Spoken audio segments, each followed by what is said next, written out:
ये है दिल्ली क्राइम मोर्चा news network.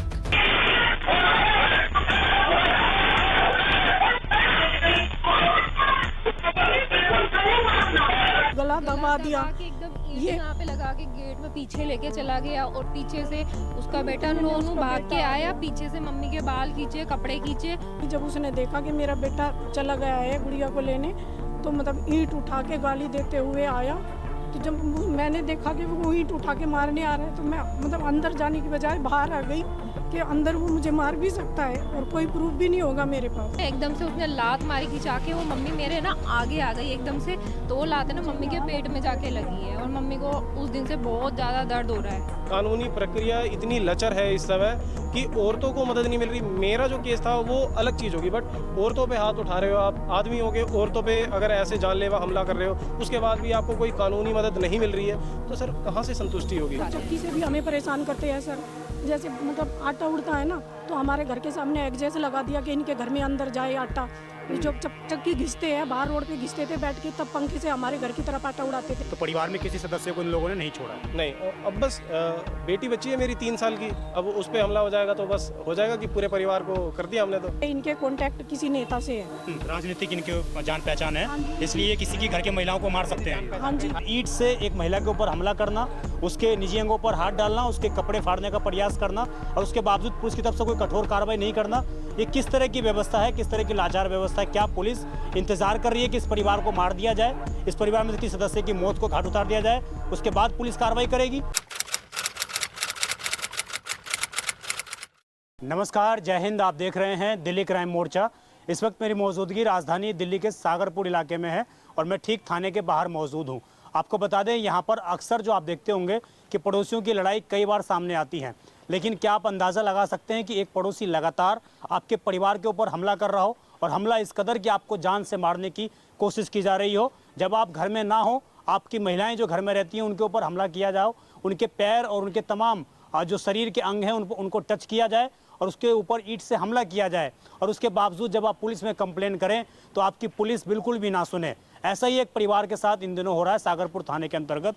और ये पिछले कई दिन से जो हैं, ये तमाम जो कंप्लेंट्स मेरे हाथ में आप देख रहे हैं, ये तमाम आला अधिकारियों तक जा चुके हैं। स्थानीय डीसीपी, स्थानीय एसीपी, एसएचओ, हर जगह ये कंप्लेन लेकर जा चुके हैं, लेकिन आज तक इनके कंप्लेन के खिलाफ कोई भी कठोर कार्रवाई नहीं की जा रही है। इनका आरोप है कि हर बार उस पड़ोसी के माध्यम से लड़ाई की जाती है, सीवर ब्लॉक कर दिए जाते हैं और उसके बाद जब ये बोलते हैं तो इनके ऊपर ईंट से हमला किया जाता है। उसी सीसीटीवी फुटेज आप स्क्रीन पर देखिए, इसमें साफ तौर से दिख रहा है कि किस प्रकार एक आदमी एक महिला के ऊपर ईंट उठता वो नजर आता है और जैसी महिला विरोध करती है उनके ऊपर पीछे से उनके बाल खींचे जाते हैं, उनके कपड़े खींचे जाते हैं। आप समझिए, महिला के साथ छेड़छाड़ करने की कोशिश भी की जाती है, लेकिन उसके बावजूद जो दिल्ली पुलिस शांति, सेवा और न्याय की बात करती है, वो कंप्लेन लिखने तक को तैयार नहीं है, एफआईआर दर्ज करने तक को तैयार नहीं है। आखिरकार पुलिस क्यों बचा रही है उस पड़ोसी को? क्या इसके पीछे की वजह है? वो परिवार से जुड़ते हैं, जानते हैं कि आखिरकार कब से ये मामला इनके साथ चल रहा है। क्या नाम है आपका? गीता देवी सर। गीता जी, कहाँ रहती हैं आप सागरपुर में? दुर्गा पार्क में रहते हैं। दुर्गा पार्क में। हाँ। ये किस दिन की बात है, क्या हुआ था आपके साथ? ये 7 तारीख की बात है सर। जी, इसी 7 अप्रैल की? हाँ जी। हाँ, क्या हुआ था? सर वो पानी भर दिया था, सिर्फ मेरे बेटे ने उसे मतलब ब्लॉकेज जो कर रखा था उसको निकालने के लिए बोला कि भैया ये निकाल लो आप, ये पानी भर रहा है, हमारे गेट तक छींट जा रही है। जी। तो इस बात पे ही उनके जो बेटा है उन्होंने बड़ी बदतमीजी से गंदी गंदी गालियाँ देते हैं, पढ़ते उड़ते हैं नहीं, इधर उधर घूमते फिरते हैं आवारागर्दी में, तो उनकी लैंग्वेज हम बोल नहीं सकते, मतलब ऐसी ऐसी गाली देते हैं। तो मतलब पहले मेरे बेटे से तू मैं की, फिर मैंने बेटे को बोला कि नहीं बेटा तू जा, गुड़िया को लेके आ जाए स्कूल में से, क्योंकि ये स्कूल गई हुई थी। जी। मैंने तो वो मतलब बार बार जो पवन है वो बार बार आके इसको मतलब हमारे घर के सामने आ रहा है, वो हमारे घर में क्या तुझे देख लूँगा, ये कर दूंगा, वो कर दूंगा। फिर भी मैंने अपने बेटे को रोके, बेटा जाओ गुड़िया को लेके आ जाओ स्कूल में से। मैंने इसको स्कूल लेने के लिए भेज दिया गुड़िया को, और मैं भी अंदर आ गई। मेरी काम वाली पोछा लगा रही थी, तो मैं उसे बोल रही थी कि जल्दी लगा दे, मैं गेट बंद करके ऊपर जाऊंगी, कि कोई नहीं था घर। तो मतलब मेरी ननंद की लड़की रहती है वहीं, वो आ गई, वो कि क्या हुआ मामी? तो हम अंदर बैठ के बात करें, इतने में ही जब उसने देखा कि मेरा बेटा चला गया है गुड़िया को लेने, तो मतलब ईंट उठा के गाली देते हुए आया। तो जब मैंने देखा कि वो ईंट उठा के मारने आ रहा है, तो मैं मतलब अंदर जाने की बजाय बाहर आ गई कि अंदर वो मुझे मार भी सकता है और कोई प्रूफ भी नहीं होगा मेरे पास। तो बाहर कैमरे लगे हुए थे, मैं बाहर आ गई। उसने मुझे ईंट से हमला किया, फिर मेरा मतलब गला दबा दिया। के एकदम ईंट यहाँ पे लगा के गेट में पीछे लेके चला गया और पीछे से उसका बेटा नोनू भाग के आया, पीछे से मम्मी के बाल खींचे, कपड़े खींचे और फिर साइड में आके अट गया। फिर पवन राजपूत को मतलब लोगों ने पकड़ा कि नहीं ऐसे मत कर, ऐसे मत कर, और उसको थोड़ा पीछे ले गए। फिर उसकी वाइफ आ गई, उसकी माँ आगे आ गई और फिर गाली देने लगी उल्टी सीधी, कि तेरा देवर और तेरा पति ऐसे मर जाए, ये मर जाए, ऐसे ऐसे गाली देने लगी। फिर मैंने ना खींच के उसको नोनू को थप्पड़ मारा। तो जब मैंने उसको थप्पड़ मारा ना खींच के, तो उसने नोनू ने बहुत गंदी गंदी गालियाँ दी मुझे और मम्मी को। और फिर ना एकदम से उसने लात मारी खिंचा के, वो मम्मी मेरे ना आगे आ गई एकदम से। तो वो लात ना मम्मी के पेट में जाके लगी है और मम्मी को उस दिन से बहुत ज़्यादा दर्द हो रहा है। तो इसने आपको शारीरिक रूप से भी हाँ जी। और सर जब उसने लात मारी ना, फिर उसकी माँ ने ना मेरे हाथ पकड़ लिए, मतलब नोनू की मम्मी ने मेरे हाथ पकड़ लिए। तो मैं उसकी मम्मी को बोलने लगी कि मेरे हाथ छोड़ो, और मतलब कि तुम्हारा बेटा इतनी गंदी गंदी गालियाँ दे रहा है और ये वो। तो फिर उसकी मतलब नोनू की मम्मी ने मेरे हाथ पकड़े और उसकी दादी ने, और फिर मतलब वो भी और कुछ मतलब बोलने लगी। फिर क्या हुआ कि पवन राजपूत एकदम से अपनी वाइफ और अपनी माँ को अंदर लेके चला गया, कह रहा कि चलो अंदर चलो। फिर अंदर चला गया। उसके बाद फिर मम्मी को अंदर लेके चले गए। उसके बाद मैं दुकान पे चली गई और पवन है ना हमारे घर के सामने अपनी चक्की के पास बैठ के फिर कमेंट करने लगा। चक्की चलाते हैं? हाँ जी सर, ये चक्की चलाते हैं। चक्की से भी हमें परेशान करते हैं सर।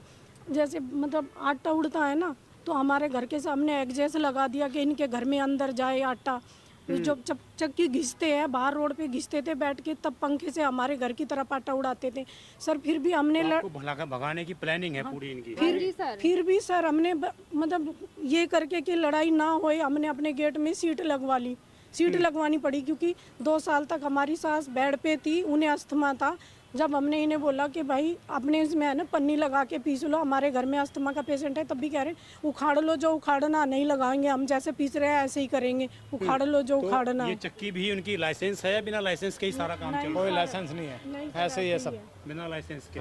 तो किस वजह से ये इतनी दबंगी दिखा रहे हैं? क्या इसके पीछे की वजह है? गुंडागर्दी है इन लोगों की बस। ये सर ये किसी नेता से अपने कॉन्टेक्ट बताते हैं। किस नेता से कॉन्टेक्ट बताते हैं? यहाँ के स्थानीय विधायक से किससे बताते हैं? नहीं, और कहीं है, ये हमें नहीं पता है पक्का, पर ये आया है हमारे उसमें कि इनके कॉन्टेक्ट किसी नेता से है। राजनीतिक इनके जान पहचान है, हाँ जी। इसलिए किसी की घर के महिलाओं को मार सकते हैं ये। हाँ जी। और मतलब ये पहले चुनाव भी लड़ चुका है वहाँ से ही, जी, पार्षद का, निगम पार्षद का हाँ चुनाव जी, लड़ चुका है। हाँ जी। इसको 70 वोट भी नहीं मिली थी और फिर भी ये दादागिरी इतनी दिखाता है, कहता है मुझे कोई रोकने वाला है? तो सर गली में कोई नहीं बोलता, क्योंकि ये पहले भी बहुत क्राइम कर चुके हैं, जेल जा चुके हैं पहले भी, तो इसलिए गली वाले सब डरते हैं, कोई नहीं बोलता इन्हें कुछ भी। इन्होंने पूरे गली में जो है आतंक फैला रखा है। आपने खुद ये कंप्लेन दी है, कहाँ कहाँ कंप्लेन देने के लिए गए हैं? सर मैं ACP office Delhi Cantt, DCP office south west, sir दोनों जगह मैं कंप्लेंट दे चुका हूँ। यहाँ भी एसएचओ सर को भी मैं काफ़ी बार कंप्लेंट दे चुका हूँ। सर पुलिस प्रशासन के जितने आला अधिकारी हो सकते थे, जितने बड़े महकमे हो सकते थे, सब पे मैं चक्कर काट चुका हूँ। वो मेरा साथ देने का उस टाइम दावा तो करते हैं कि हाँ हम आपके साथ हैं, बट उनकी तरफ से कोई उचित कार्रवाई होती नहीं है। ये पहली बार नहीं है, इससे पहले भी मेरे साथ ऐसी घटना हो चुकी है। मारपीट की क्या सर, मेरा तो पैर तोड़ दिया था उन्होंने, यही सामान्य लड़ाई में ही? हाँ सर। उस टाइम पे भी कोई एफआईआर नहीं हुई? नहीं सर। और जब पिछली बार जो हुई थी मेरे साथ, जो घटना हुई थी, उसमें भी पवन राजपूत ने एक अन्य साथी के साथ मिलके इस घटना को अंजाम दिया था। उस समय भी सर मेरे पैर में नी ब्रेस बंधे हुए थे। नी ब्रेस बंधे हुए मैं पता नहीं कहाँ कहाँ मैंने चक्कर काटे हैं सर। उस टाइम भी जब कुछ कहीं से मदद नहीं मिली तो मेरे को कोर्ट में डालना पड़ा। कोर्ट में वो मामला अब भी चल रहा है और इनकी तरफ से दूसरी पार्टी जो है पवन राजपूत और अन्य जो इसके साथी है, वो हमारे ऊपर काफ़ी बार दबाव बना चुके हैं इस चीज़ का कि आप अपना केस वापस ले लो, इसका कोई फ़ायदा नहीं है, तुम भी घिसते रहोगे, हम भी घिसते रहेंगे, अंत में होना कुछ नहीं है, अंत में फैसला ही होएगा। तो ये जो जेल जा चुका है, किस मामले में जेल जाना? सर उसका मेरे को एग्जैक्ट आइडिया नहीं है, बट 2-3 साल के लिए जेल में रह चुका है। तो उसका एक तरीके से सामाजिक डर खुला हुआ है। उसको समाज के क्या कानून प्रशासन किसी चीज़ का डर नहीं है। उसको पता है कि कानून से कैसे खेलना है। अपराधी है, इस अपराधी को पुलिस पूरी सह दे रही है, पूरी रक्षा दे रही है। उसको तो पूरी सह मिली हुई है। वो हमारे आगे जिस दिन हम कंप्लेंट लेके थाने में आए थे, वो उसी दिन पता चल गया था कि पुलिस वालों का रवैया उसके प्रति कुछ हो रहा है और हमारे प्रति कुछ हो रहा है। कौन है आपके आईओ अधिकारी, क्या उन्होंने बताया आपको? आईओ का नाम है सर एसआई पुष्पेंद्र मेहता। तो ये जब आप एमएलसी कटवाई आपने, एमएलसी में भी ये रिपोर्ट आई थी, आप जो बता रहे थे कि गंभीर चोटें आपकी माताजी को लगे हैं। एमएलसी में बहुत ग्रीवियस इंजरीज आई हुई है। अब वो मेरे को समझ नहीं आ रहा। आईओ जो है वो ये कहते हैं कि मैंने अपने हायर अथॉरिटीज़ जो है उनसे सलाह मशवरा करके ये एनसीआर में आपको दे रहा हूँ और ये सिंपल हट के अलावा कुछ नहीं है। जबकि एमएलसी सर ये साफ साफ दिखाती है कि कितनी ग्रीवियस इंजरीज। सर मैं अभी आपको दिखाऊंगा। मुझे ये बताइए, अभी जो ये पूरी कार्रवाई हुई है, इससे आप कितना संतुष्ट हैं? आप किस तरह की कार्रवाई उम्मीद करते हैं प्रशासन से? सर कार्रवाई अब तक तो कुछ हुई नहीं है, तो इससे संतुष्टि का तो कोई सवाल ही नहीं उठता। सर कार्रवाई तो तब होती जब ऐसे अपराधी जो औरतों पे हमला कर सकते हैं वो इस समय जेल के अंदर होते, तब हमारे दिल को संतुष्टि की होती कि हाँ कानून का डर लोगों में अब भी है। पर सर वो खुले घूम रहे हैं, वो हमें चिढ़ाते हैं, देख देख के घूरते रहते हैं। तो सर इसमें मैं क्या बोलूं कि आपको कितनी संतुष्टि है? मैं बिल्कुल भी संतुष्ट नहीं हूं। कानूनी प्रक्रिया इतनी लचर है इस समय कि औरतों को मदद नहीं मिल रही। मेरा जो केस था वो अलग चीज़ होगी, बट औरतों पे हाथ उठा रहे हो आप, आदमी हो गए, औरतों पे अगर ऐसे जानलेवा हमला कर रहे हो, उसके बाद भी आपको कोई कानूनी मदद नहीं मिल रही है, तो सर कहाँ से संतुष्टि होगी? आपके ऊपर भी हमला किया, आपके माताजी के ऊपर भी हमला किया, आपकी वाइफ के ऊपर भी हमला किया, तो परिवार में किसी सदस्य को इन लोगों ने नहीं छोड़ा है? नहीं, अब बस बेटी बच्ची है मेरी 3 साल की, अब उस पर हमला हो जाएगा तो बस हो जाएगा कि पूरे परिवार को कर दिया हमने। तो जी।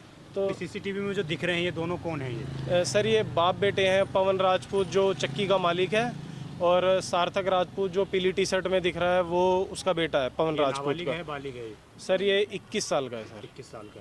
तो देखिए ये पूरी कंप्लेन है और ये आप इसको पड़ोसी की आपसी लड़ाई कह सकते हैं, लेकिन अगर उस घटना की पुनरावृत्ति की जा रही है, हर बार उस वारदात को दोहराई जा रही है और एक ऐसे व्यक्ति के द्वारा जो जेल में जा चुका है, जेल में 3 साल रह चुका है, जो परिवार आरोप लगा रहा है, अगर उसके द्वारा इस वारदात को अंजाम दिया जा रहा है, अब समझिए कितना गंभीर मामला है। और ईंट से एक महिला के ऊपर हमला करना, उसके निजी अंगों पर हाथ डालना, उसके कपड़े फाड़ने का प्रयास करना और उसके बावजूद पुलिस की तरफ से कोई कठोर कार्रवाई नहीं करना, ये किस तरह की व्यवस्था है, किस तरह की लाचार व्यवस्था है? क्या पुलिस इंतजार कर रही है कि इस परिवार को मार दिया जाए, इस परिवार में किसी सदस्य की मौत को घाट उतार दिया जाए, उसके बाद पुलिस कार्रवाई करेगी? क्या दिल्ली पुलिस इस बात का इंतजार कर रही है? तो सीधा सा मतलब कहीं ना कहीं निकल के आता है कि तमाम अधिकारी तो कंप्लेंट जाने के बावजूद कोई कार्रवाई नहीं हो रही है। तो सीधे तौर से दिखाता है कि दिल्ली पुलिस किस हद तक ढिलाई बरतती हुई नजर आ रही है। इस खबर पर आपको जो भी राय हो कमेंट जरूर करिएगा। उम्मीद है पुलिस प्रशासन जागेगा और परिवार को इंसाफ देने का काम करेगा। मैं विजय ठाकुर, आप देखते रहें दिल्ली क्राइम मोर्चा। धन्यवाद।